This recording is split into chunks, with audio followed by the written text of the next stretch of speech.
बेटा एनसीईआरटी निकालो जरा। और एनसीईआरटी में देखो पेज नंबर 33। पेज नंबर 33 पे जो ग्रीन कलर्ड बॉक्स है उसके अंदर जो इंफॉर्मेशन लिखी हुई है इसमें एक तो एक्स रेज को डिस्कस किया गया है, एक्स रेज के बारे में बताया गया, और फिर उसके बाद रेडियो एक्टिविटी के बारे में बताया गया है, और आगे अल्फा रेज, बीटा रेज और गामा रेज के रिगार्डिंग कुछ डिस्कशन यहाँ पे गिवन है। ठीक है, तो सबसे पहले हम एक्स रेज को पढ़ते हैं और फिर उसके बाद जो भी इंपॉर्टेंट इंफॉर्मेशन होगी उसको नोट करेंगे। तो देखो, बोल रहे in the latter half of the 19th century different kinds of rays were discovered. ठीक है, in the latter half of the 19th century different kinds of rays were discovered। इसी पीरियड में आपने देखा कैथोड रेज को discover किया गया, anode rays को डिस्कवर किया गया, और इसी टाइम पीरियड में एक्स रेज को डिस्कवर किया गया। बाद में alpha rays, beta rays, gamma rays का भी पता चला। तो बोले in the latter half of the 19th century different kinds of rays were discovered। different kinds of rays were discovered besides those mentioned earlier। Wilhelm Röntgen, W Röntgen, ये एक French physicist थे, Röntgen, in 1895 showed that when electron strike a material in the cathode ray tubes produce rays which can cause fluorescence in the fluorescent material placed outside the cathode ray tube। तो अब देखो इन्होंने x ray को कैसे produce किया। पहले मैं जो एक्सपेरिमेंटल एनालिसिस है वो आपको बता रहा हूं, तो आप हेडिंग डालो एक्स रेज।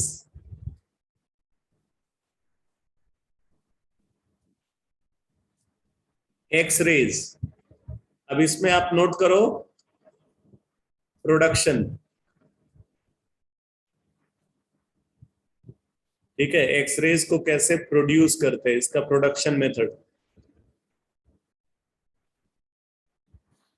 देखो एक्स रेज को कुछ इस तरीके से प्रोड्यूस करते हैं। यहाँ पे हम एक डिस्चार्ज ट्यूब यानी कि कैथोड रे ट्यूब को कंसिडर कर रहे हैं। मैं थोड़ा सा अब जो शेप बनाऊंगा कैथोड रे ट्यूब का वो पहले वाले से डिफरेंट होगा।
अब देखो ये बैटरी का नेगेटिव टर्मिनल है और ये उसका पॉजिटिव टर्मिनल है। नेगेटिव टर्मिनल से जो इलेक्ट्रोड कनेक्टेड है उसको नेगेटिव इलेक्ट्रोड, और पॉजिटिव टर्मिनल से जो इलेक्ट्रोड कनेक्टेड है वो पॉजिटिव इलेक्ट्रोड होगा। तो नेगेटिव इलेक्ट्रोड को बोलते हैं कैथोड और पॉजिटिव इलेक्ट्रोड को बोलते हैं एनोड। ठीक है, तो ये कैथोड है, ये एनोड है। अब यहाँ पे ये जो एनोडिक इलेक्ट्रोड है, एनोडिक इलेक्ट्रोड को यहाँ पे ये स्लांटेड पोजीशन में रखते हैं। अभी उसका क्या एडवांटेज है अभी आपको पता चल जाएगा। इसको बोलते हैं मेटल टारगेट, मेटल टारगेट बोला जाता है। ठीक है, ये जो एनोडिक इलेक्ट्रोड है, एनोडिक इलेक्ट्रोड को हम यहाँ पे मेटल टारगेट बोलते हैं। अब देखो, ये एक्सटर्नल बैटरी से हाई वोल्टेज को हम अप्लाई करते हैं और लो प्रेशर जब हम इस ट्यूब के अंदर अप्लाई करते हैं तो क्या होता है, कैथोड और एनोड रेज जनरेट होती है। यहाँ पे स्पेशली अभी कैथोड रेज की बात हो रही है। कैथोड रेज इस इलेक्ट्रोड से मूव करेंगे with high kinetic energy towards metal target यानी कि एनोड।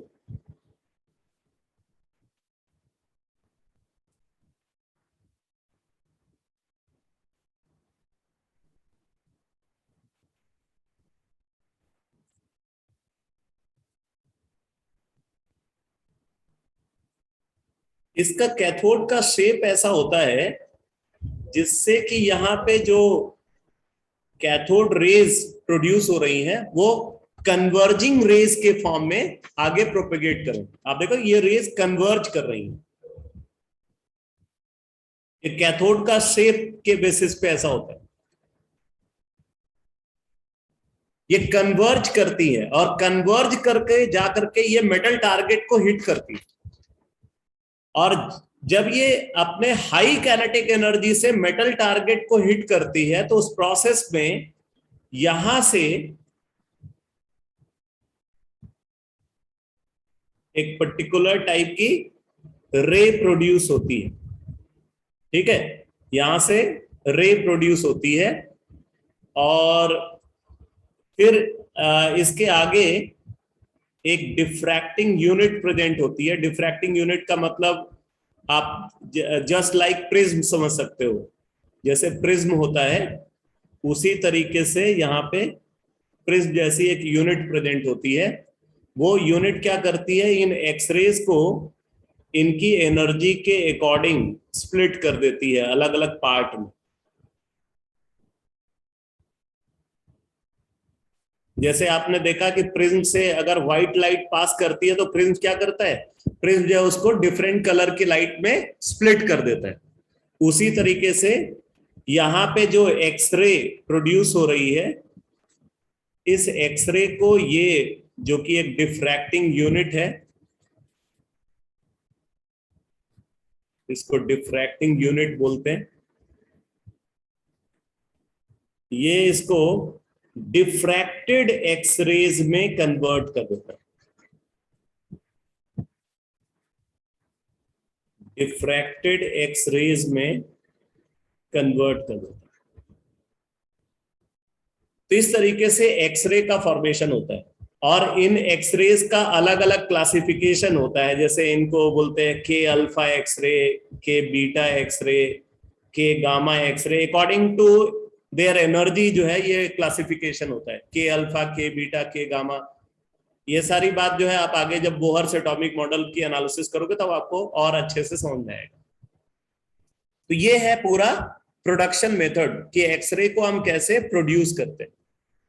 तो यहाँ पे आप देख रहे हो कि जब हम हाई काइनेटिक एनर्जी वाले कैथोड पार्टिकल को एक मेटल टारगेट की तरफ प्रोजेक्ट कराते हैं तो वो जब मेटल टारगेट को हिट करता है तो मेटल टारगेट को हिट करने पर वो अपनी सारी की सारी एनर्जी को, अपनी सारी की सारी काइनेटिक एनर्जी को रेडिएट कर देता है और उस रेडिएशन से जो रे प्रोड्यूस हो रही है उसको एक्स रे बोलते हैं।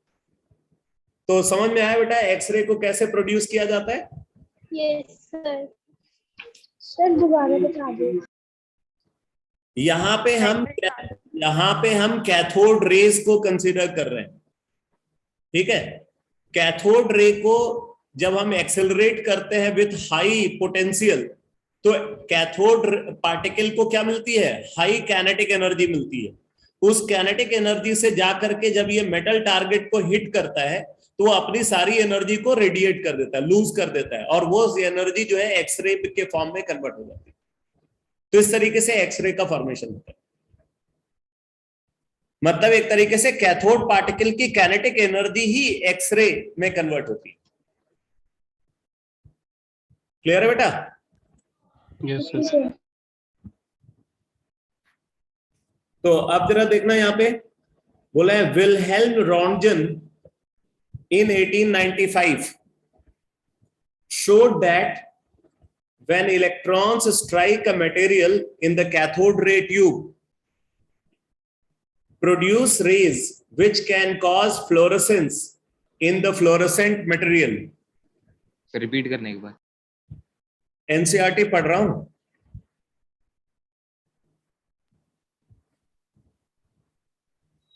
W. Röntgen in 1895 showed that when electrons strike a material in the cathode ray tube, produce rays which can cause fluorescence in the fluorescent material placed outside the cathode ray tube.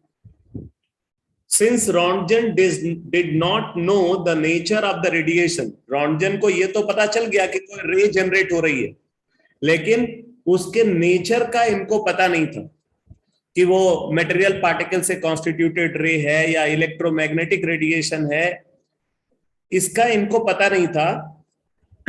तो इस मतलब unknown raise को इन्होंने detect किया, इसलिए उसको इन्होंने नाम दे दिया एक्स रेज। जैसे हम बोलते हैं ना कि किसी का नेम अगर ना पता तो बोलते हैं एक्स वाई जेड, तो उसी तरीके से इनको उस रे की कैरेक्टरिस्टिक के बारे में पता नहीं था, तो इन्होंने उसका नाम जो है एक्स रे दे दिया। So since Röntgen did not know the nature of the radiation, he named them X-rays, and the name is still carried on. हम आज भी उसको X-ray ही बोलते हैं। It was noticed that X-rays are produced effectively when electrons strike the dense metal anode. देखो ये dense metal anode है, metal target, ये डेंस मेटल एनोड है, और उससे कौन आकर के हिट कर रहा है, इलेक्ट्रॉन। इलेक्ट्रॉन यानी कि कैथोड पार्टिकल। तो cathode particle dense metal anode को जा करके जब हिट करता है तो एक्सरे प्रोड्यूस होती है।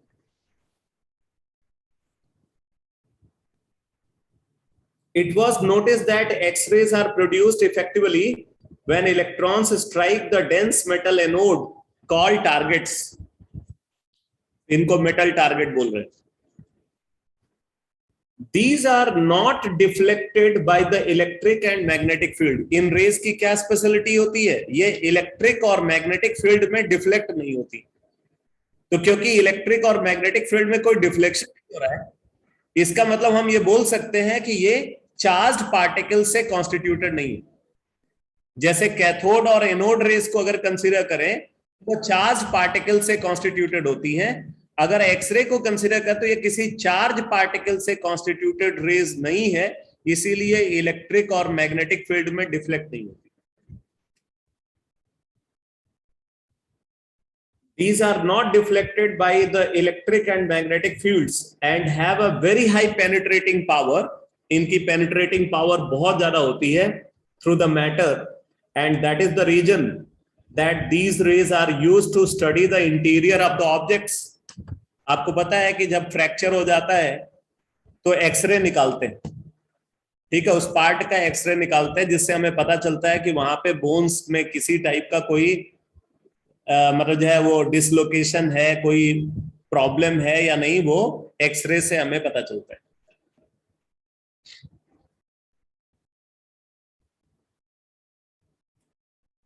तो बोला कि these are not deflected by electric and magnetic fields and have a very high penetrating power through the matter, and that is the reason that these rays are used to study the interior of the objects. ठीक है, interior of the objects. These rays are of very short wavelengths. इनका wavelength बहुत छोटा होता है, nearly 0.1 nanometer. 0.1 nanometer मतलब आप बोल सकते हो बेटा 1 angstrom. And possess electromagnetic character, और ये इलेक्ट्रोमैग्नेटिक रेडिएशन होती है. तो आप फटाफट ये सारी बात नोट करो एक्सरेज के बारे में. लिखो लिखो. X-rays was discovered by X-rays was discovered by X-rays was discovered by French physicist French physicist French physicist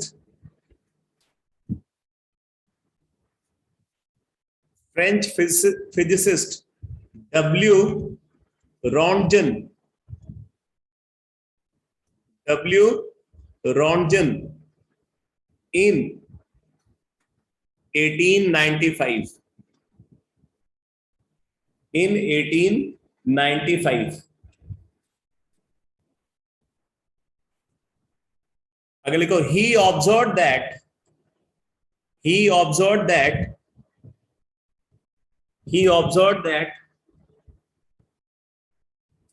when a cathode particle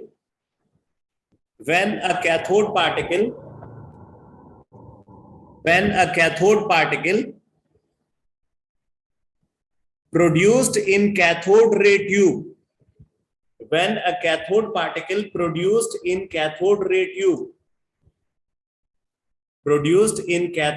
tube strikes with a dense metal target,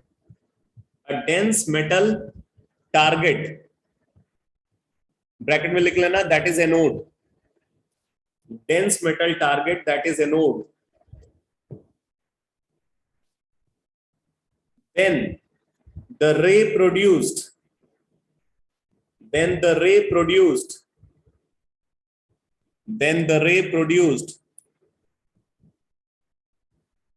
causes fluorescence. Then the ray produced causes fluorescence with the fluorescent material.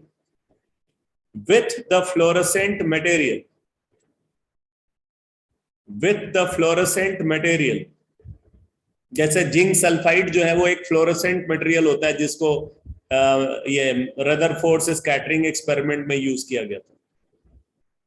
With the fluorescent material. अगले को these rays are called X-rays. These rays are called X-rays. ठीक है, तो जो raise produce होती है उनको क्या बोलते हैं? एक्स रेज बोलते हैं.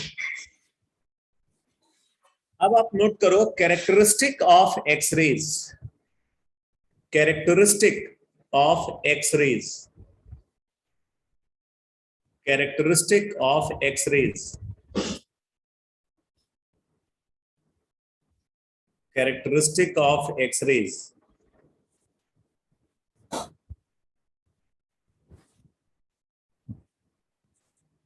अब पॉइंट वाइज आप लिखते जाओ. फर्स्ट पॉइंट लिखो.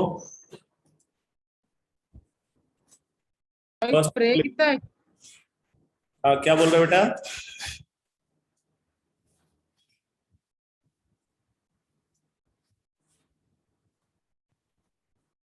कैरेक्टरिस्टिक ऑफ एक्स-रेज में फर्स्ट पॉइंट लिखो.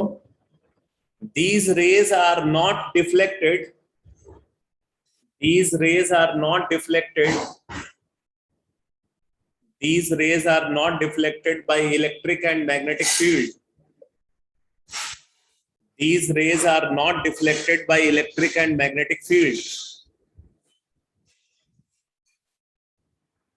These rays are not deflected by electric and magnetic field.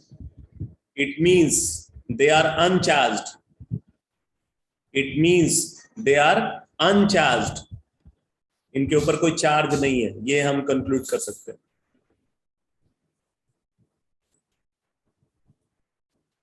Second point लिखो, second point, they can ionize the gas through which they pass. They can ionize the gas through which they pass. They can ionize the gas through which they pass. Charge तो है ही नहीं sir, फिर कैसे करेंगे? हाँ, बस क्योंकि ionization तो सिर्फ चार्ज ट्रांसफर के थ्रू ही होता है, एनर्जी ट्रांसफर के थ्रू आयनाइजेशन होता ही नहीं। क्यों भाई? याद आ गया। हाँ ठीक है याद सर। आ गया। इसी को यूज किया था अभी मिलिकन ऑयल ड्रॉप एक्सपेरिमेंट में, एक्सरेज को यूज किया था। एक्सरेज ने गैसेस मॉलिक्यूल्स को आयनाइज करके आयंस प्रोड्यूस किया। वही आयंस ऑयल ड्रॉपलेट से जब स्टिक करते हैं तो ऑयल ड्रॉपलेट इलेक्ट्रिकली चार्ज बनता है।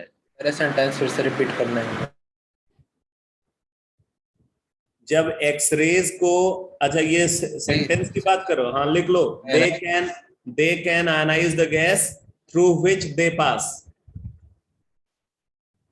They can ionize the gas through which they pass.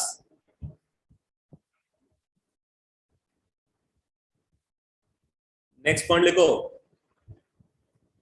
Sir ये सभी डायरेक्शंस में इमिट होते होंगे ना? वैसे जो हम ये इसका शेप मतलब जो उसका जो अलाइनमेंट रखते हैं ना, वो जिस तरीके से ओरिएंटेड होता है मेटल टारगेट, वो मेटल टारगेट का ओरिएंटेशन के बेसिस पे डिसाइड होता है कि एक्सरे किस डायरेक्शन में प्रोड्यूस होगी। Okay sir. नेक्स्ट पॉइंट लिखो। It travels with speed of light. It travels with speed of light. It travels with speed of light because they are the form of electromagnetic radiation. They travels with the speed of light because they are the form of electromagnetic radiation. जितने भी electromagnetic raise होती हैं वो सब light की speed से travel करती हैं। जैसे अल्ट्रावायलेट रेज है, विजिबल रेज है, इंफ्रारेड रेज है, ठीक है, माइक्रोवेव्स है। तो ये सब जो है इलेक्ट्रोमैग्नेटिक रेडिएशन होती है, और क्योंकि ये इलेक्ट्रोमैग्नेटिक रेडिएशन है, ये हमेशा इसीलिए लाइट की स्पीड से ट्रेवल करती है। नेक्स्ट पॉइंट लिखो। नेक्स्ट पॉइंट लिखो।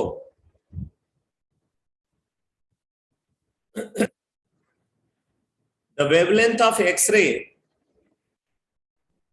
the wavelength of X-ray, the wavelength of X-ray is approximately 0.1 nanometer. The wavelength of X-ray is approximately 0.1 nanometer. That is nearly 1 angstrom. Nearly 1 angstrom. That is nearly 1 angstrom. वैसे X-rays की जो wavelength की range होती है ना, वो range हम लेते हैं 1 एंगस्ट्रॉम से लेकर के 10 एंगस्ट्रॉम के आसपास। ये जो रेंज होती है इसको हम एक्सरे बोलते हैं। ठीक है, नेक्स्ट पॉइंट लिखो। They possess very high penetrating power. They possess very high penetrating power through the matter. Through the matter.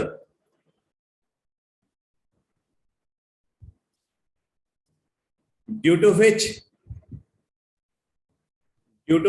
these rays are used.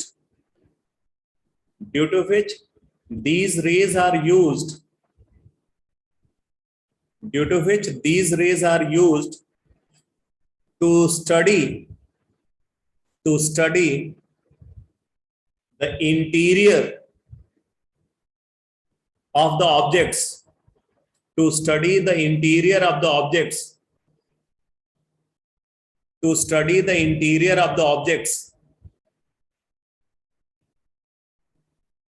आगे लिखो, this phenomena is called X-ray diffraction. This phenomena is called X-ray diffraction. Sir X-ray Rutherford के model देने के बाद discover हुई। नहीं, x ray का discovery तो उससे पहले ही हो चुका था। जब 1895 में रॉन्टगन ने देखा था तो ऑब्वियस सी बात है कि रदरफोर्ड से स्कैटरिंग एक्सपेरिमेंट तो 1909 में परफॉर्म किया गया। सर फिर एक्सरेज को क्यों नहीं यूज करा, अल्फा रेज को क्यों करा? एक्सरेज वो काम कर ही नहीं सकती जो अल्फा रेज कर सकती। एक्सरेज जो है कोई मटेरियल पार्टिकल थोड़ी है। एक्सरेज जो है हमारा, एक्सरेज का मतलब लाइट समझो।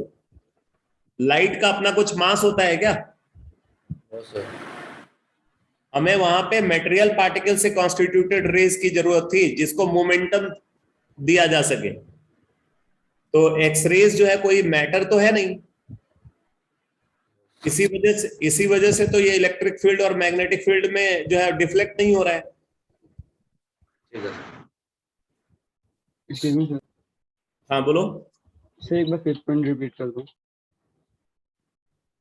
अच्छा, ये लास्ट वाला पॉइंट। यस सर, थोड़ा सा रह गया बीच में। चलो मैं एक बार फिर से रिपीट कर देता हूं। They possess very high penetrating power. They possess very high penetrating power through the matter. They possess very high penetrating power through the matter due to this fact. Due to this fact, these rays are used. Due to this fact, these rays are used to study the interior of the object. These rays are used to study the interior of the object. This phenomena is called X-ray diffraction. This phenomena is called X-ray diffraction. अब जैसे देखो, ये x ray diffraction को कहाँ use किया जाता है? एक तो मैंने आपको बताया कि जो है अगर बॉडी में कोई फ्रैक्चर हो जाता है या कोई माइनर इंजरी हो जाती है तो सिचुएशन में बॉडी के उस पार्ट का जो है एक्सरे निकालते हैं और एक्सरे से हमें पता चलता है कि वहां पे कोई प्रॉब्लम है या नहीं है। दूसरी चीज, जैसे कोई सॉलिड है, ठीक है, जैसे क्रिस्टलाइन सॉलिड होता है। दो टाइप के सॉलिड होते हैं, क्रिस्टलाइन एंड एमॉर्फस। आप आगे पढ़ोगे इनके बारे में। तो जो क्रिस्टलाइन सॉलिड होता है उसका अपना एक अलग क्रिस्टल होता है जिसकी अपनी एक स्पेसिफिक ज्योमेट्री होती है। तो किसी क्रिस्टल का इंटरनल स्ट्रक्चर कैसा है, जैसे सोडियम क्लोराइड क्रिस्टल है, ठीक है, या मान लो हम कैल्शियम क्लोराइड क्रिस्टल को कंसीडर कर रहे हैं, तो क्रिस्टल का इंटरनल स्ट्रक्चर कैसा है, कहां पे कैटायन प्रेजेंट है, कहां पे एनायन प्रेजेंट है, उसकी एनालिसिस करने के लिए हम क्रिस्टल का एक्सरे डिफ्रैक्शन करते हैं।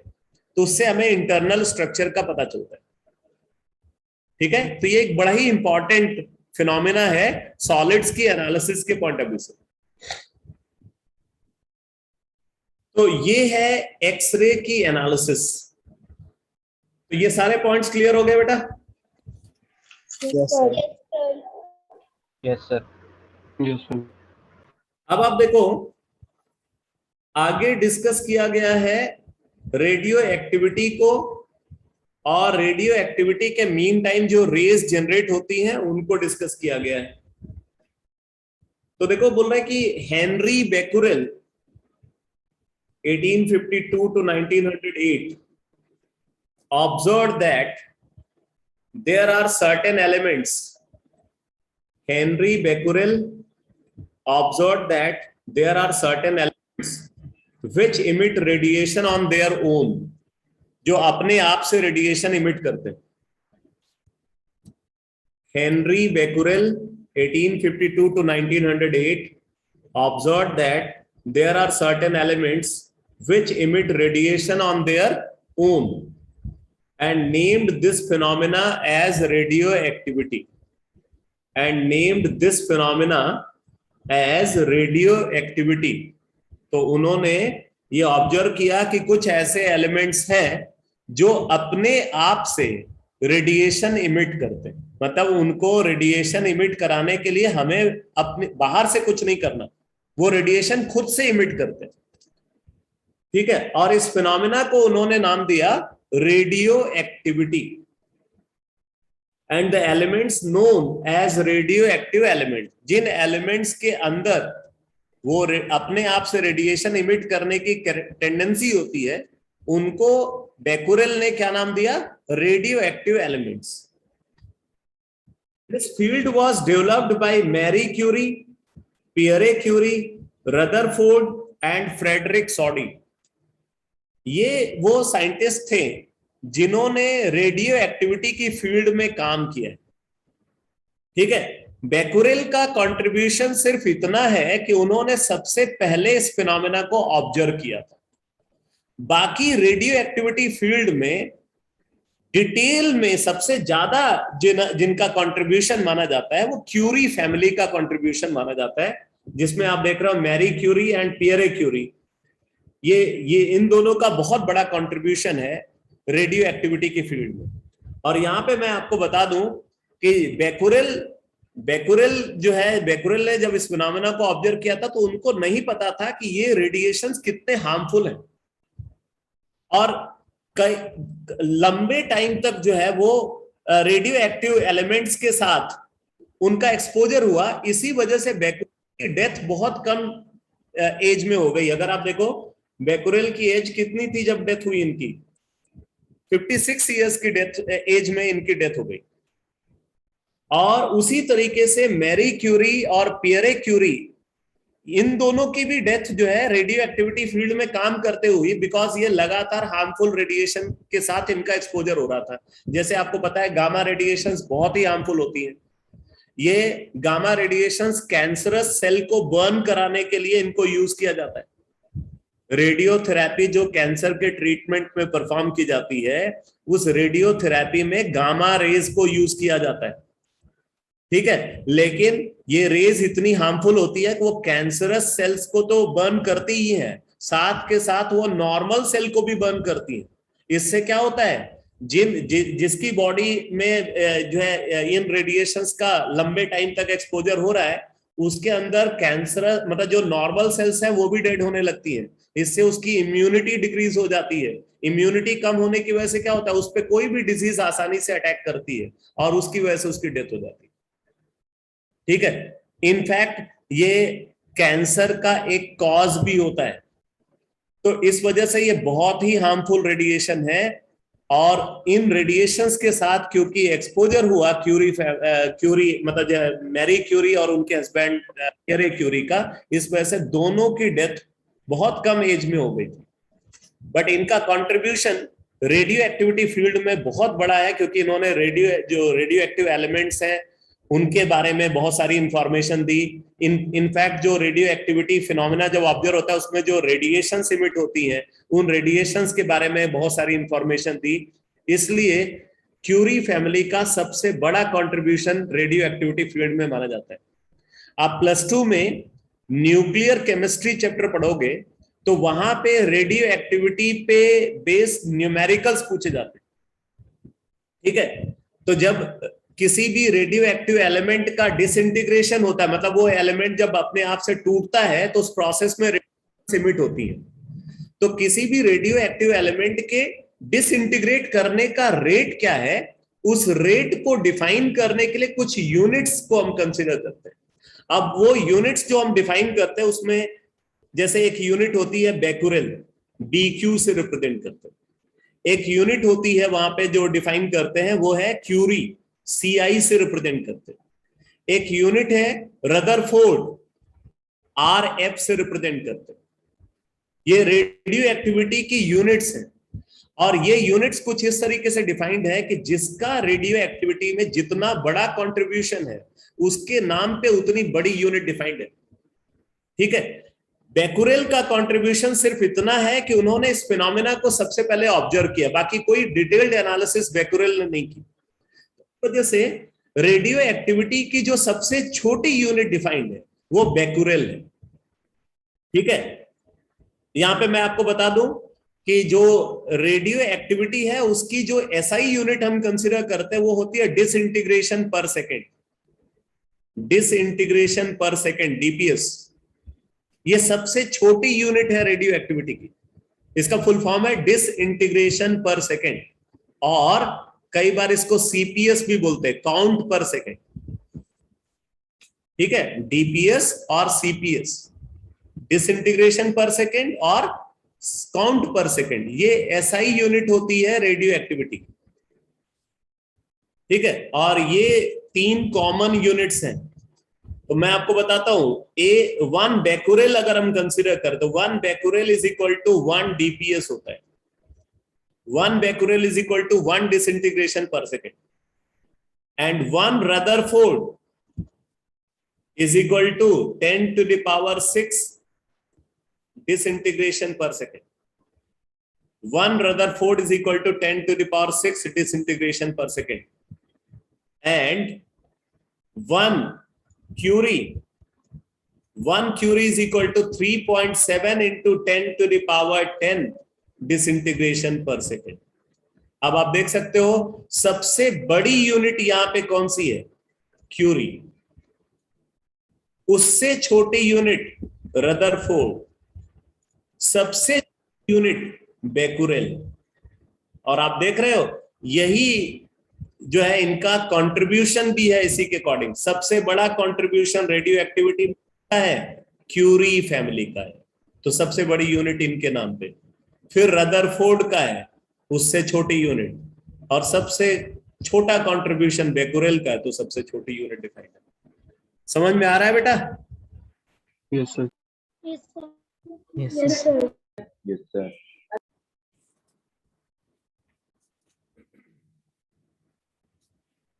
अब आप देखो आगे बोल रहे हैं कि it was observe that 3 kinds of rays, that is alpha, beta and gamma rays are emitted. Rutherford found that alpha rays consist of high energy particles carrying 2 units of positive charge and 4 units of atomic mass, 4 unit of atomic mass. तो alpha rays basically helium nucleus को बोलते हैं, पहले भी मैंने आपको बताया हुआ, जिसपे 2 यूनिट पॉजिटिव चार्ज होता है। He concluded that alpha particles are helium nuclei as when alpha particles combined with 2 electrons yielded helium gas. अगर अल्फा पार्टिकल को 2 इलेक्ट्रॉन दे दिया जाए तो हीलियम गैस बन जाती है। इसका मतलब कि हीलियम न्यूक्लियस जो है वो alpha particle. Beta rays are negatively charge particles similar to electrons. Beta rays क्या है? वो नेगेटिव चार्ज पार्टिकल है, और वो इलेक्ट्रॉन जैसा बिहेवियर होता है उनका, मतलब उनको आप इलेक्ट्रॉन ही बोल सकते हो, similar to electrons. The gamma rays are high energy radiations like X rays. जैसे एक्स रेज की एनर्जी बहुत ज्यादा होती है, वैसे ही गामा रेज की भी एनर्जी बहुत ज्यादा होती है। In fact gamma rays more energetic than that of X rays. Gamma rays की जो एनर्जी होती है वो एक्स रेज से भी ज्यादा होती है। तो gamma rays are high energy radiations like X rays and neutral in nature. ठीक है, neutral in nature and do not consist of particles. ये पार्टिकल से कॉन्स्टिट्यूटेड नहीं है। As regards penetrating power, alpha particles are the least. Alpha particle का penetrating power सबसे कम है, followed by beta rays. 100 times of alpha rays है इनका penetrating power, and gamma rays का सबसे ज्यादा है, 1000 टाइम्स ऑफ अल्फा रेज। ये गामा रेज का पेनिट्रेशन इफेक्ट है। ठीक है, तो अब आप इन सारे पॉइंट्स को नोट कर लो। लिखो radio activity. Radio activity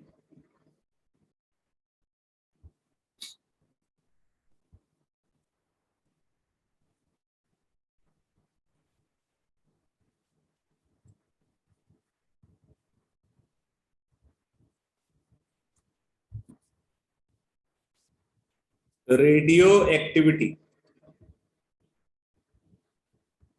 note करो।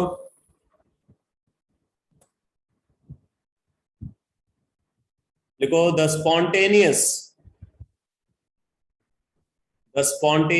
डिसइंटीग्रेशन, द स्पॉन्टेनियस, स्पेलिंग देख लेना, द स्पॉन्टेनियस। स्पॉन्टेनियस का मतलब क्या होता है बेटा? स्पॉन्टेनियस का मतलब, सडन, स्पॉन्टेनियस का मतलब नेचुरल भी होता है, अपने आप से जो हो रहा हो। ठीक है, लिखो the spontaneous disintegration, the spontaneous disintegration of an element, the spontaneous disintegration of an element, the spontaneous disintegration of an element without excitation, without excitation, without excitation, without excitation by any external means, without excitation by any external means, without excitation by any external means, without excitation by any external means, to emit radiation, to emit radiation, to emit radiation, to emit radiation like, to emit radiation like alpha rays, beta rays and gamma rays. Alpha rays, beta rays and gamma rays is called radioactivity, is called radioactivity, is called radioactivity. And लिखो, and those elements are called, and those elements are called, and those elements are called radioactive elements, and those elements are called radioactive elements, and those elements are called radioactive elements.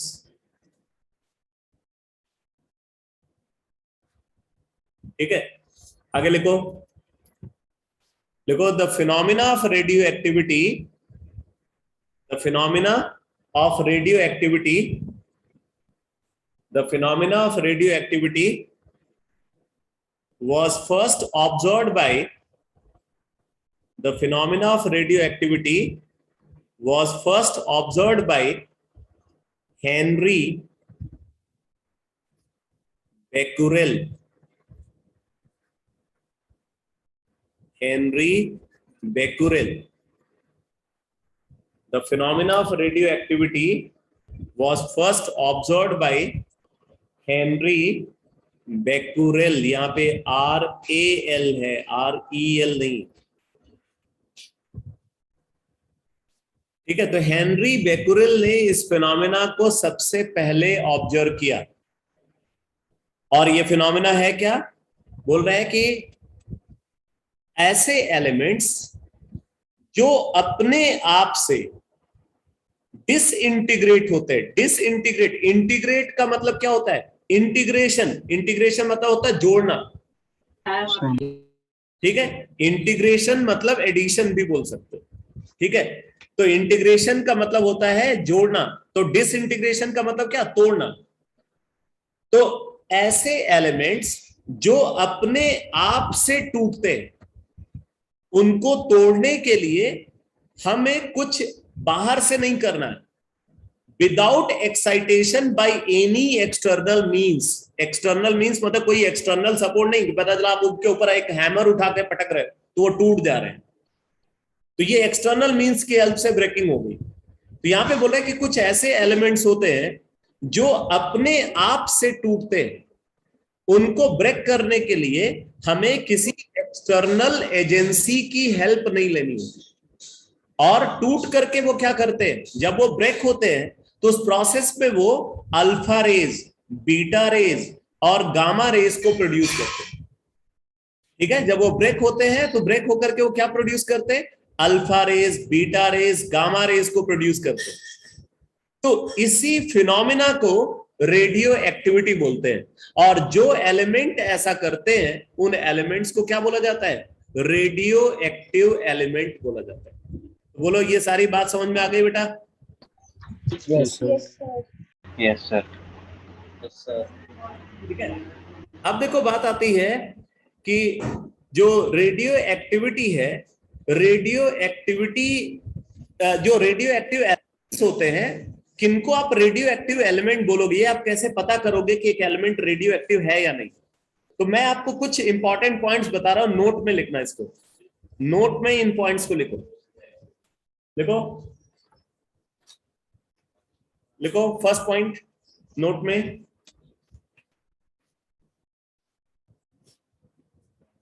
लिखो if an element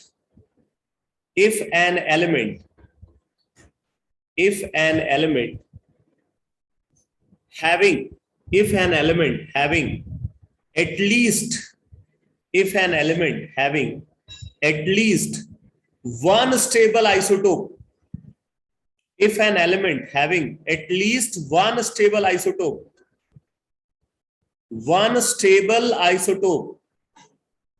if an element having at least one stable isotope, that is stable isotope का क्या मतलब है? लिखो that is non-radioactive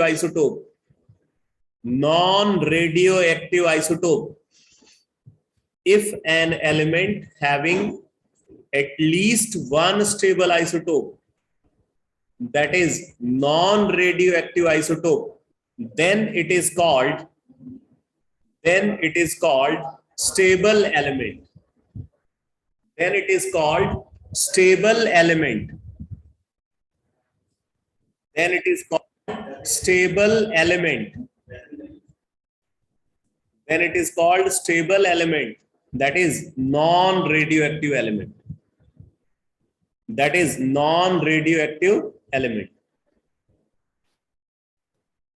ठीक है। अब जैसे मैं कुछ एग्जांपल बताता हूं बेटा, जैसे हमारे पास हाइड्रोजन है, ठीक है, हाइड्रोजन के 3 आइसोटोप है, 1H1 जिसको बोलते हैं प्रोटियम, 1H2 इसको बोलते हैं ड्यूटेरियम, एंड 1H3 इसको बोलते हैं ट्रिटियम। इसमें ये वाला जो आइसोटोप होता है ये रेडियो एक्टिव होता है।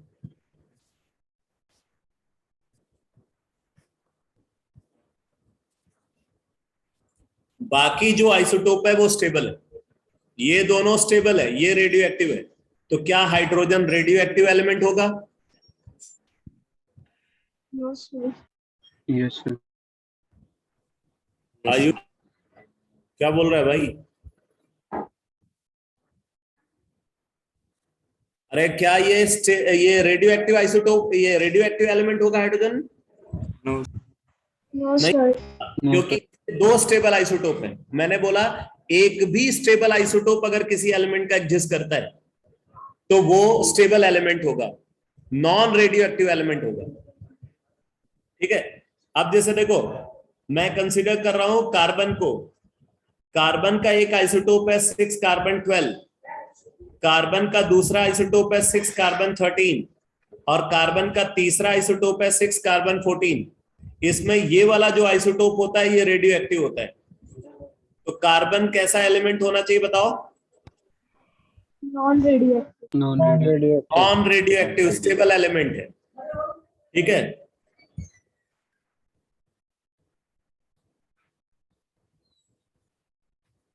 अब जैसे देखो यूरेनियम को कंसिडर करते हैं, यूरेनियम का एक आइसोटोप है 92 यूरेनियम 235 और यूरेनियम का दूसरा आइसोटोप है 92 यूरेनियम 238।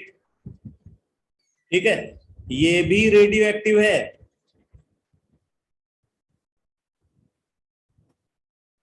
और ये भी रेडियो एक्टिव है। ये दोनों आइसोटोप रेडियो एक्टिव है बेटा। तो यूरेनियम कैसा एलिमेंट होना चाहिए बोलो? Radioactive.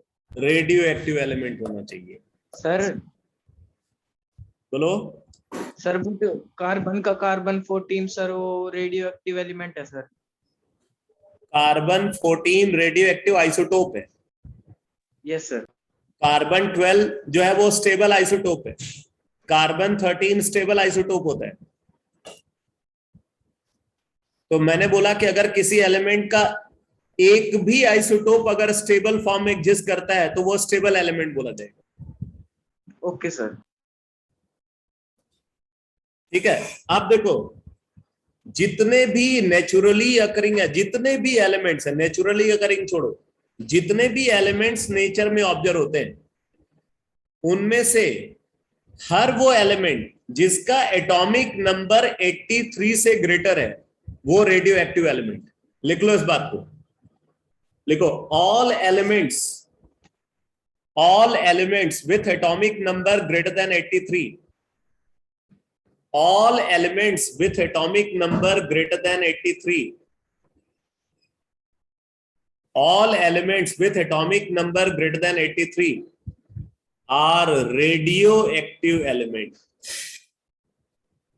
radioactive element। अब रदरफोर्ड ने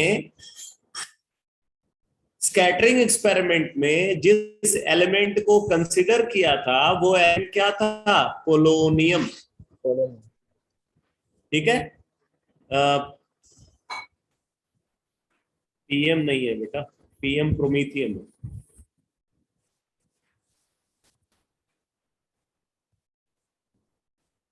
पीओ पोलोनियम।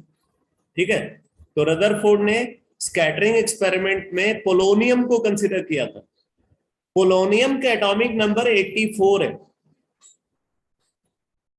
ठीक है, एटॉमिक नंबर इसका 84 है, मतलब 83 से जस्ट ग्रेटर। तो इसलिए ये क्या है? रेडियो एक्टिव एलिमेंट है। इसका कोई भी स्टेबल आइसोटोप नहीं है, इसीलिए रेडियो एक्टिव। पोलोनियम का कोई भी आइसोटोप स्टेबल नहीं है, इसीलिए ये रेडियो एक्टिव एलिमेंट है और ये नेचुरल मैनर में डिसइंटीग्रेट करके अल्फा रेज को इमिट करता है। इसीलिए रदरफोर्ड ने पोलोनियम को यूज किया था स्कैटरिंग एक्सपेरिमेंट में।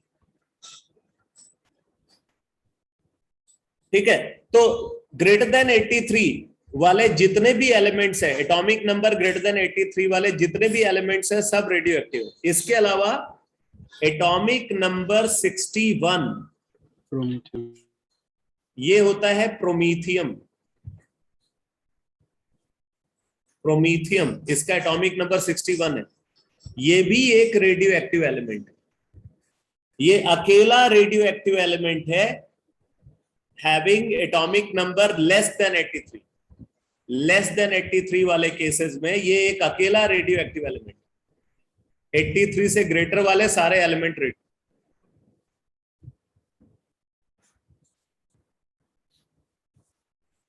तो कौन एलिमेंट रेडियो एक्टिव है होगा और कौन सा एलिमेंट स्टेबल होगा, ये कैसे पता करेंगे? समझ में आ गया? Yes sir. Yes sir.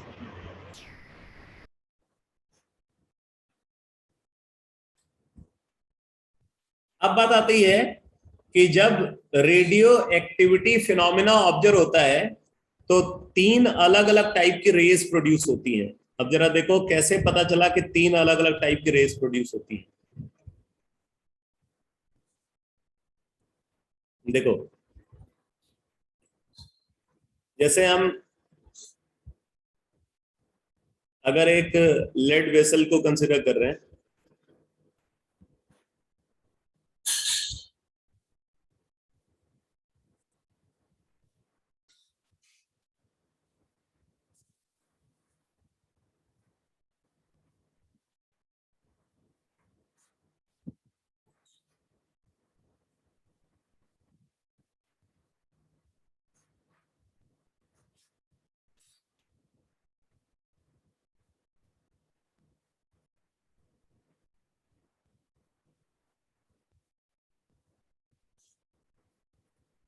और हमने यहाँ पे एक रेडियो एक्टिव एलिमेंट को कंसिडर किया।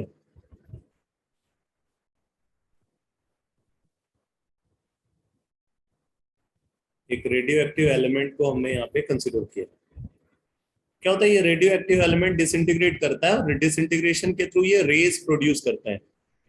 अब अब हम यहाँ पे कर क्या रहे हैं, उन रेज को डिफरेंशिएट करने के लिए हमने यहाँ पे 2 इलेक्ट्रोड्स लगा दिए।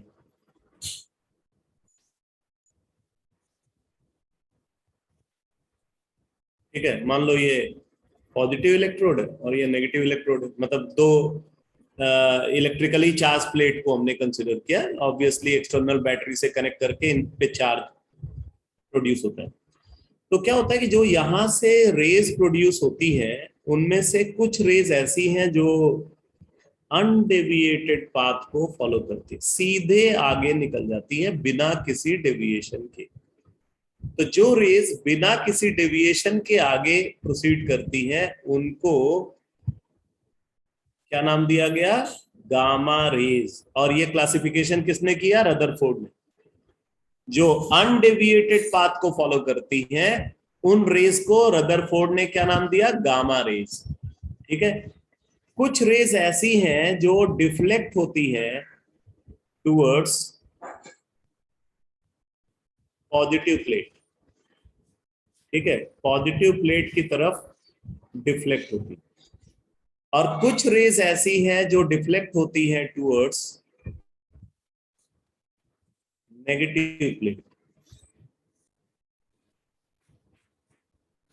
तो जो रेज नेगेटिव प्लेट की तरफ डिफ्लेक्ट होती हैं उनके ऊपर होगा कैसा चार्ज, पॉजिटिव चार्ज होगा। तो इन पॉजिटिवली चार्ज रेज को रदरफोर्ड ने नाम दिया अल्फा रेज। और जो पॉजिटिव प्लेट की तरफ डिफ्लेक्ट होती है उन पे होता है नेगेटिव चार्ज, इसको रदरफोर्ड ने नाम दिया बीटा रेज। ठीक है, तो इस तरीके से पता चलता है कि जब कोई रेडियो एक्टिव एलिमेंट डिसइंटीग्रेट करता है तो उसके डिसइंटीग्रेशन से 3 टाइप की रेज प्रोड्यूस होती, alpha rays, beta rays and gamma raise.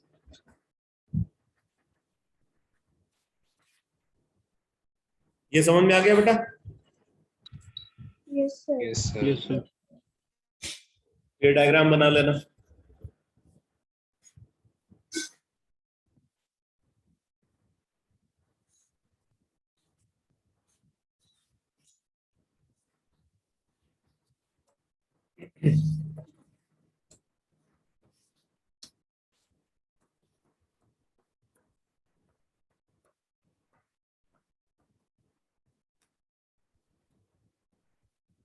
आगे प्रोसीड करें।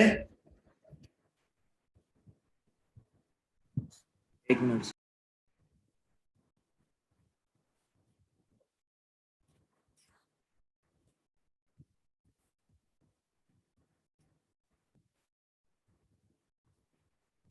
आ जाओ।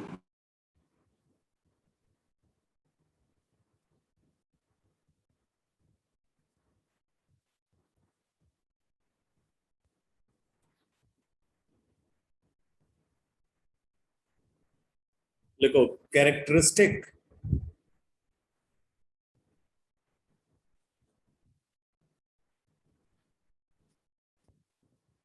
of alpha rays, characteristic of alpha rays।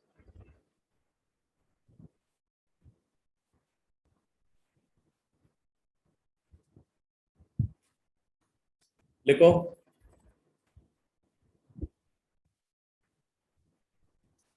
देखो helium nucleus, helium nucleus, helium nucleus that is 2He4++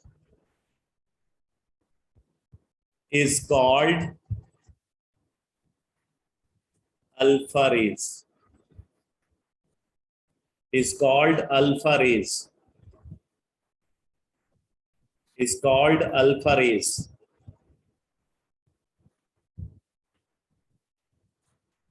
next point लिखो, लिखो in electric field they gets deflected in electric field they gets deflected towards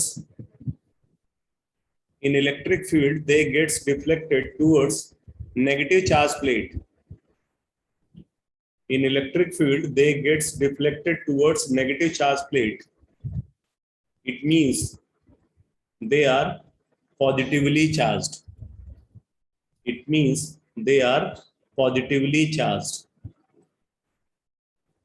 In electric field they gets deflected towards negative charge plate. It means they are positively charged. ठीक है, third point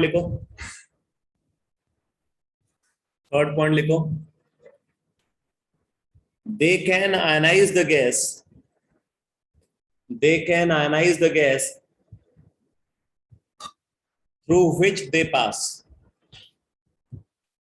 They can ionize the gas through which they pass. They can ionize the gas through which they pass. And their ionizing power is very high.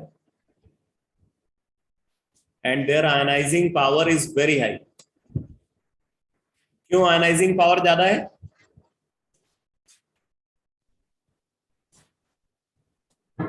इनकी ionizing power क्यों ज्यादा है? Sir क्योंकि positively charge है तो electrons को ये अपनी तरफ अट्रैक्ट कर सकते. यहाँ पे जो आयनाइजेशन होगा वो चार्ज ट्रांसफर के थ्रू होगा. ठीक है, यहाँ पे आयनाइजेशन चार्ज ट्रांसफर के थ्रू होगा.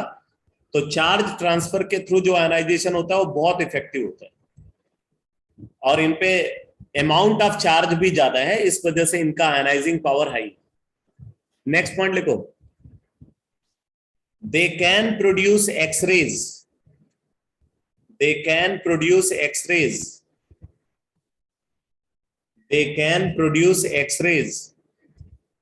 when they strike. They can produce X-rays when they strike with a dense metal target. They can produce X-rays when they strike with a dense metal target.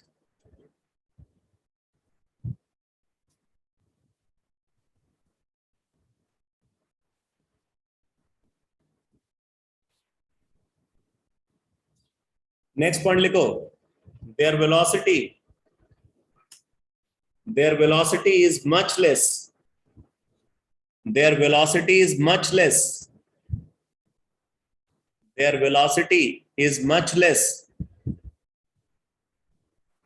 than that of speed of light. Their velocity is much less than that of speed of light. इनकी जो speed होती है वो light की speed से काफी कम होती है. ठीक है, नेक्स्ट पॉइंट लिखो. Their penetrating power is very low. Their penetrating power is very low. Their penetrating power is very low.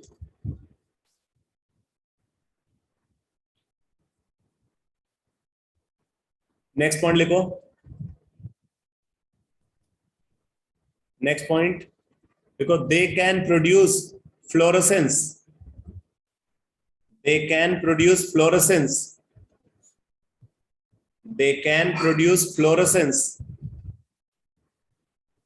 when strike with a fluorescent material.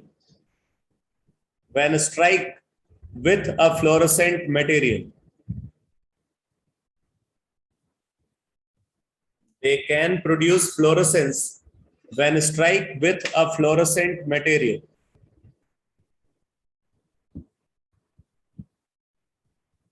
ठीक है, तो जब ये किसी फ्लोरोसेंट मटेरियल के थ्रू स्ट्राइक करती हैं तो फ्लोरोसेंस प्रोड्यूस होती है.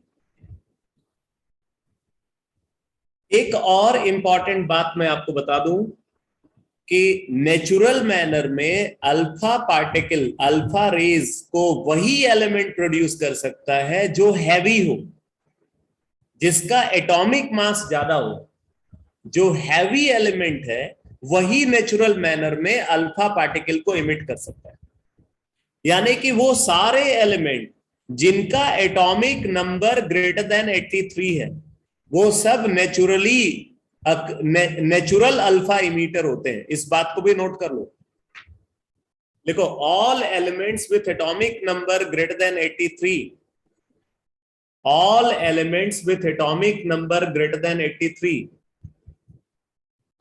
all elements with atomic number greater than 83 are natural alpha emitter, are natural alpha emitter. So repeat for this statement. All elements with atomic number greater than 83, all elements with atomic number greater than 83 are natural alpha emitter, are natural alpha emitter. तो alpha race की सारी characteristic clear हो गई बेटा? Yes, Yes, sir. yes, sir. अब आप लिखो characteristic of beta rays, characteristic of beta rays.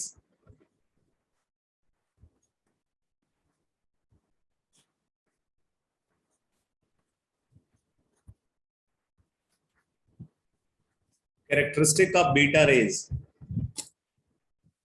First point लिखो,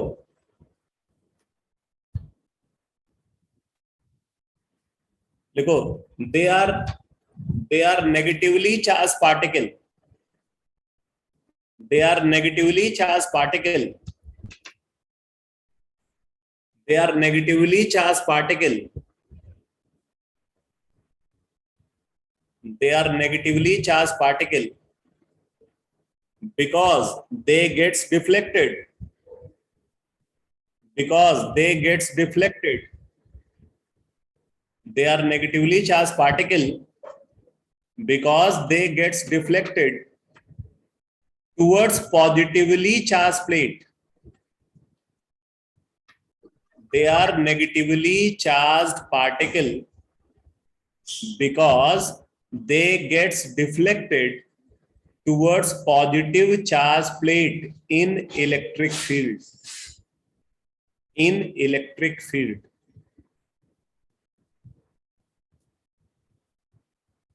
Next point लिखो, next point देखो, their specific charge, their specific charge is same, their specific charge is same as that of cathode particle, their specific charge is same as that of cathode particle. जो cathode particle का specific charge होता है वही specific charge beta raise का भी होता है। ठीक है, तो इनका जो स्पेसिफिक चार्ज है वो कैथोड पार्टिकल के स्पेसिफिक चार्ज के बराबर होता है। लिख लो next point, they are represented by, they are represented by -1 beta 0 और -1 इलेक्ट्रॉन 0। इस तरीके से इनको रिप्रेजेंट करते हैं। They are represented by -1 beta 0 और -1 इलेक्ट्रॉन 0। -1 बीटा नंबर -1 भी होता है। क्या बोल रहे हैं? अगर इसका एटॉमिक नंबर के फॉर्म में लेता है एटॉमिक नंबर, इसमें -1 भी हो जाएगा। इसमें बेसिकली ये होता है कि जब कोई एलिमेंट जो है वो बीटा पार्टिकल को इमिट करता है, तो बीटा पार्टिकल को इमिट करने पे जो नया एलिमेंट बनता है उसका एटॉमिक नंबर 1 यूनिट इंक्रीज कर जाता है। मैं आगे बताऊंगा, आपको समझ में आ जाएगा। आगे मैं अभी डिस्कस करूंगा इसी चैप्टर में, तो आपको पता चल जाएगा। तो जो बीटा रेज है, बीटा रेज को हम कैसे रिप्रेजेंट करते हैं? -1 बीटा 0 और -1 इलेक्ट्रॉन 0। नेक्स्ट पॉइंट लिखो,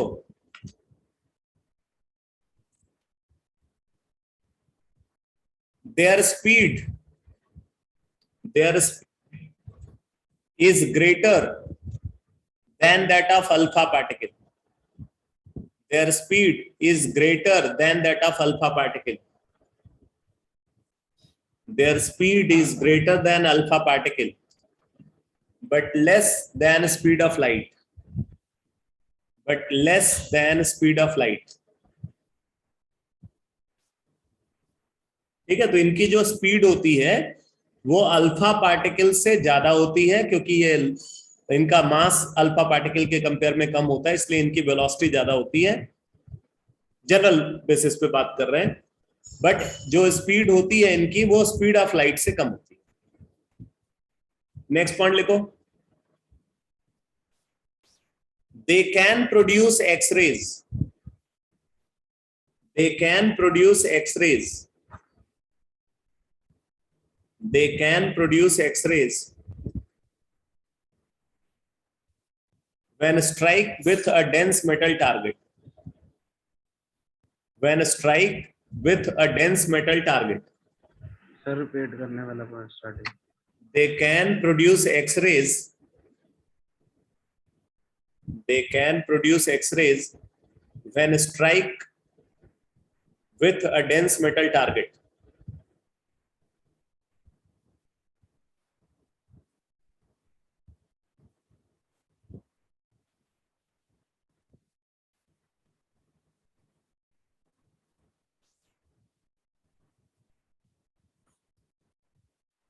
लिखो next point, they possess high ionizing power.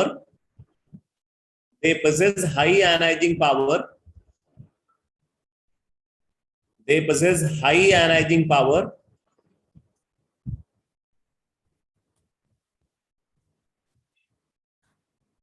But their ionizing power is less. But their ionizing power is less than that of alpha particle. But their ionizing power is less than that of alpha particle. तो फिर वो high gas हुई। अरे अगर हम alpha particle तो less. अगर हम एक्सरेज के कंपेयर में देखें तो एक्सरेज के कंपेयर में इनका जो आयनाइजिंग पावर है वो हाई है, लेकिन अल्फा पार्टिकल से अल्फा रेज से कम। जब हम हाई या लो बोल रहे हैं किसी के रिलेटिव बात कर रहे हैं। नेक्स्ट पॉइंट लिखो, their penetrating power is 100 times greater. Their penetrating power is 100 times greater than that of alpha rays. Their penetrating power is 100 times greater than that of alpha rays.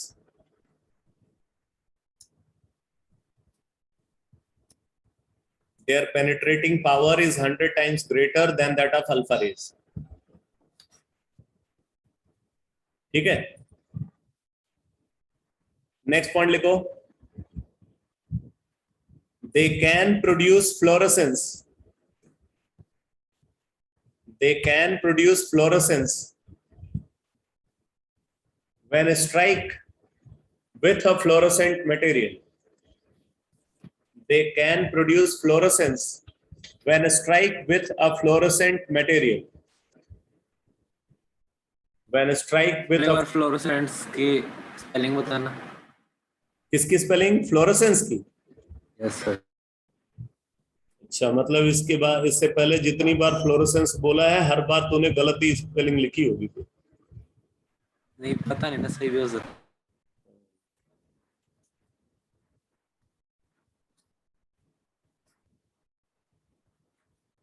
FLUORESCENCE।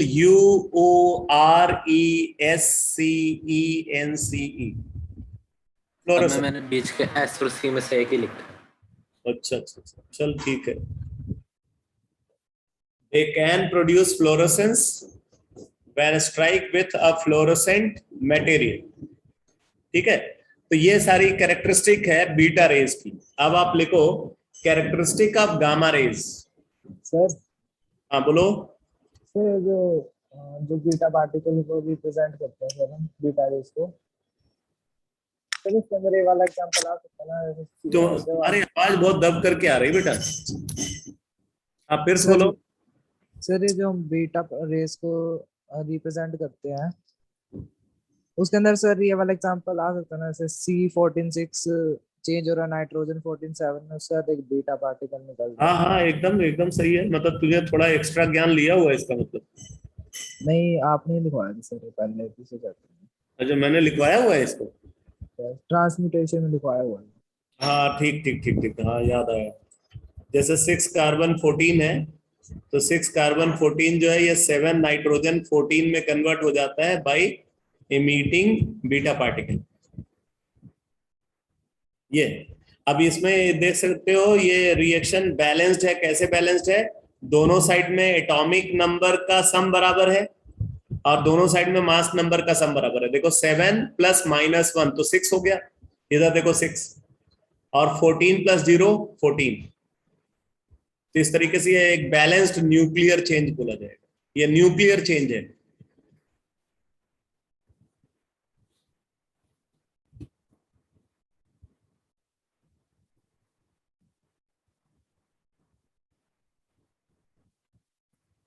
अब आप लिखो characteristic of gamma raise.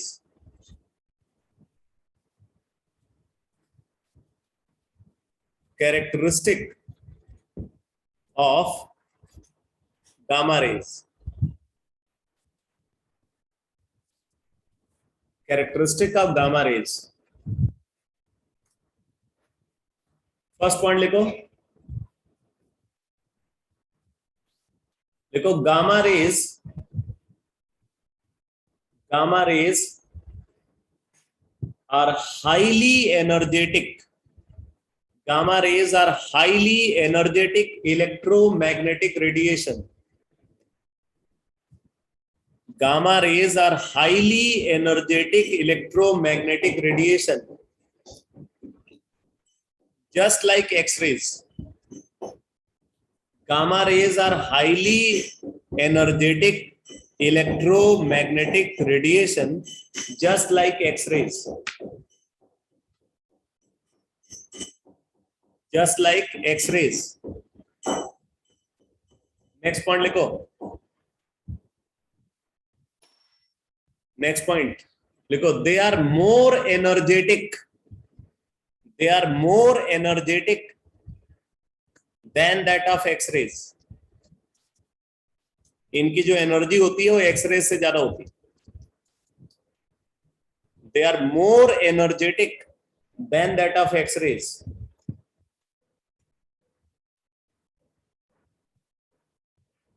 अगला point लिखो, they are neutral in nature, they are neutral in nature as they are neutral in nature as they are not deflected, as they are not deflected in electric and magnetic field. They are neutral in nature, they are neutral in nature as they are not deflected in electric and magnetic field.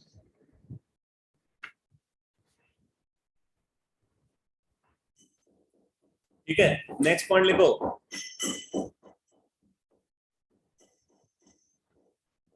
they do not consist of material particle,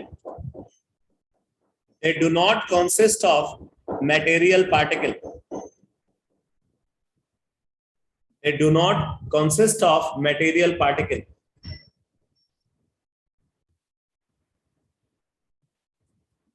अगला point लिखो, they travels with speed of light, they travels with speed of light, क्योंकि electromagnetic radiation है इसलिए।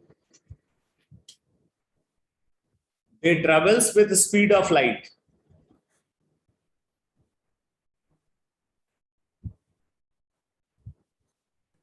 Next point लिखो, they can ionize the gas through which they pass. They can ionize the gas through which they pass.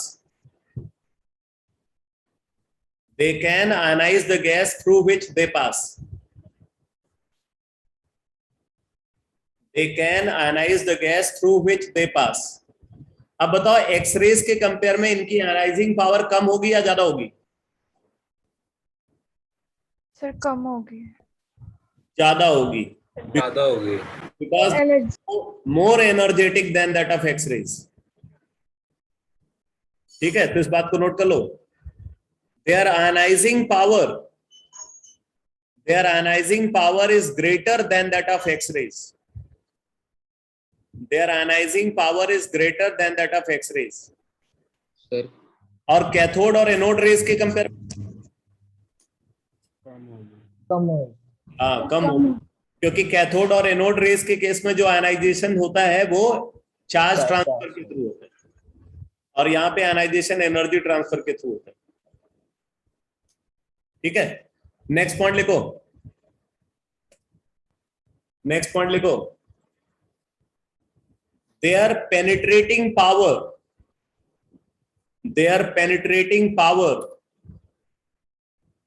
is 1000 times greater. Their penetrating power is 1000 times greater than that of alpha rays. Their penetrating power is 1000 times greater than that of alpha rays. तो फिर beta raise से कितना ज्यादा है? 10 times। क्योंकि beta raise जो है दोबारा बताना।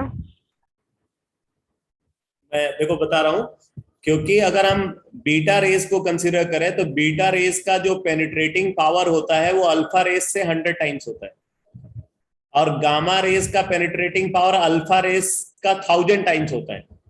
तो अब आप यहां से देख सकते हो कि जो गामा रेज का पेनिट्रेटिंग पावर होगा वो बीटा रेज का 10 टाइम्स होगा। क्लियर है?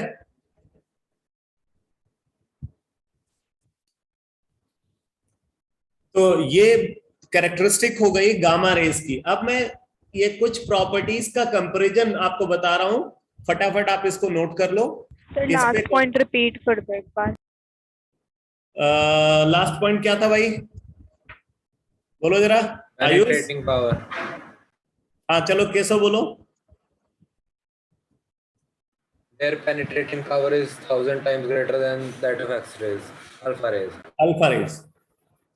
Their penetrating power is 1000 times greater than that of alpha rays. ठीक है, तो अब अगर हम इनको कंपेयर करें, लिखो comparative study between alpha beta and gamma raise. Comparative study between alpha beta and gamma raise. Comparative study between alpha beta and gamma raise. ठीक है, जैसे अगर हम इनकी ऑर्डर ऑफ वेलोसिटी को कंपेयर करें तो अल्फा रेज की वेलोसिटी सबसे कम, बीटा रेज की वेलोसिटी उससे ज्यादा, गामा रेज की वेलोसिटी सबसे ज्यादा। ठीक है, अगर हम इनका ऑर्डर ऑफ पेनिट्रेटिंग पावर को कंसीडर करते हैं, ऑर्डर ऑफ पेनिट्रेटिंग पावर,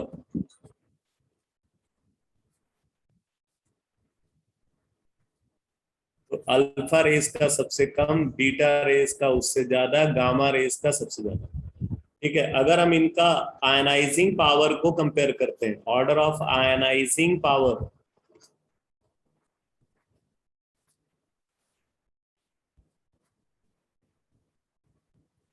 तो आयनाइजिंग पावर का ऑर्डर देखें तो गामा रेज का सबसे कम, बीटा रेज का उससे ज्यादा, अल्फा रेज का सबसे ज्यादा। अगर हम कंसीडर करते हैं ये आयनाइजिंग पावर हो गया, पेनिट्रेटिंग पावर हो गया, हाँ, effect on fluorescent material, effect on fluorescent material, मतलब कौन कितना ज्यादा फ्लोरोसेंस प्रोड्यूस करता है। तो अगर इसको लेकर के कंपेयर करें तो गामा रेज सबसे कम फ्लोरोसेंस प्रोड्यूस करती है, अल्फा रेज उससे ज्यादा, बीटा रेज सबसे ज्यादा। यहाँ पे ऑर्डर जो है वो एकदम अलग है। गामा रेज सब मिनिमम फ्लोरोसेंस प्रोड्यूस करती है और beta raise maximum fluorescence produce करती है। अब बात आती है ऐसा क्यों हुआ। बेसिकली बोलते हैं कि फ्लोरोसेंस सबसे ज्यादा मटेरियल पार्टिकल से कॉन्स्टिट्यूटेड रेज दिखाती है, सबसे ज्यादा फ्लोरोसेंस मटेरियल पार्टिकल से कॉन्स्टिट्यूटेड रेज दिखाती है, और उनमें भी वो रेज जिनकी वेलोसिटी ज्यादा है। तो गामा रेज जो होती है ये मटेरियल पार्टिकल से कॉन्स्टिट्यूटेड रेज नहीं है, इसलिए इनका फ्लोरोसेंस सबसे कम है। अल्फा और बीटा रेज मटेरियल पार्टिकल से कॉन्स्टिट्यूटेड रेज हैं, जिनमें बीटा रेज की वेलोसिटी अल्फा रेज से ज्यादा होती है। इस वजह से ये ऑर्डर ऑब्जर्व होता है। ठीक है, इसी तरीके से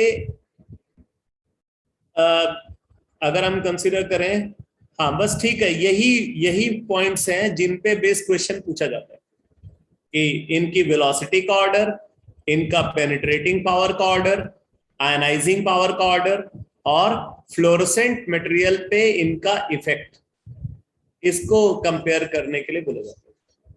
तो ये सारी बात क्लियर हो गई बेटा? Yes sir. ठीक है, तो अब मैं नेक्स्ट क्लास में डिस्कस करूंगा रदरफोर्ड एटॉमिक मॉडल का, जो आगे का डिस्कशन है। जैसे अभी रदरफोर्ड एटॉमिक मॉडल के क्या क्या एडवांटेजेस हैं, उसके मतलब एक तरीके से मेरिट्स, और फिर उसके बाद रदरफोर्ड एटॉमिक मॉडल की डिमेरिट्स क्या है उनको डिस्कस करेंगे। हाँ भाई, यक्ष क्या पूछा है भाई? यूरेनियम और थोरियम में भी होता है, क्या होता है? प्रणत तूने पूछा है? सर लास्ट पॉइंट रिपीट करना है। लास्ट पॉइंट जो है मैंने अभी ये बोला, फ्लोरोसेंट मटेरियल पे जो इनका इफेक्ट है, ठीक है, फ्लोरोसेंट मटेरियल पे इनका जो इफेक्ट है वो इफेक्ट का ऑर्डर जो है मैंने आपको